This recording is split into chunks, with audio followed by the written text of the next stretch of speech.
నమస్కారం. Hi hello welcome to news 9 TV. Telangana ప్రజలకు ఆరోగ్యపరంగా ఒక భారీ శుభవార్త. పేద మధ్యతరగతి ప్రజల ప్రాణాలను కాపాడేందుకు తెలంగాణ ప్రభుత్వం వైద్య రంగంలో చారిత్రాత్మక నిర్ణయం తీసుకుంది. ఇకపై అత్యవసర వైద్యం కోసం ప్రాణాలను అరచేతిలో పెట్టుకొని హైదరాబాద్ పరిగెత్తాల్సిన అవసరం లేదు.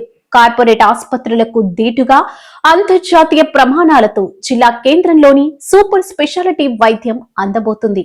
అసలు ఏ జిల్లాలో ఈ సేవలు అందుబాటులోకి వస్తున్నాయి?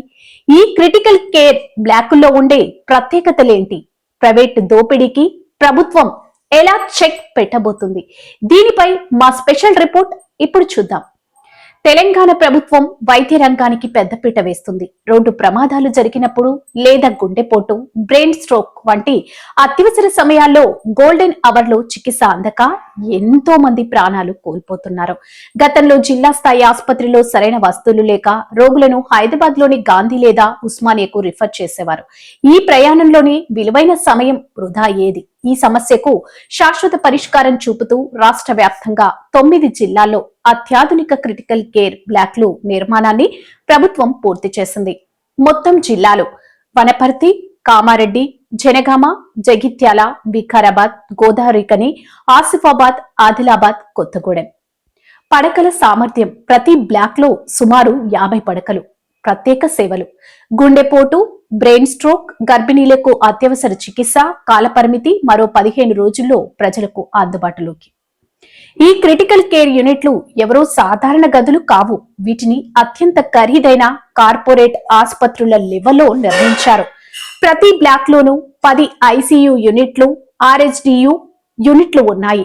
24 ఐసోలేషన్ వార్డులు ప్రత్యేకంగా ఏర్పాటు చేశారు. గాలి ద్వారా వ్యాపించే ఇన్ఫెక్షన్లను అరికట్టడానికి అత్యాధునిక నెగటివ్ ప్రెషర్ వ్యవస్థను అమర్చారు. 2 మాడ్యులర్ ఆపరేషన్ థియేటర్లు మరియు అధునాతన ల్యాబ్ సేవలు 24 గంటలు అందుబాటులో ఉంటాయి. జిల్లా మెడికల్ కళాశాలలకు అనుసంధానంగా ఉండటం వల్ల నిపుణులైన డాక్టర్లు మరియు శిక్షణ పొందిన సిబ్బంది పర్యవేక్షణలో ఈ చికిత్స అందుతుంది.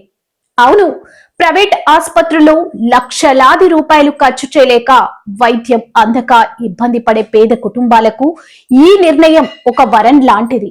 తెలంగాణ వైద్య విధాన పరిషత్ ఆధ్వర్యంలో ఈ కేంద్రాలు పనిచేయనున్నాయి. దీనివల్ల మధ్యతరగతి కుటుంబాలపై పడే ఆర్థిక భారం గణనీయంగా తగ్గుతుంది.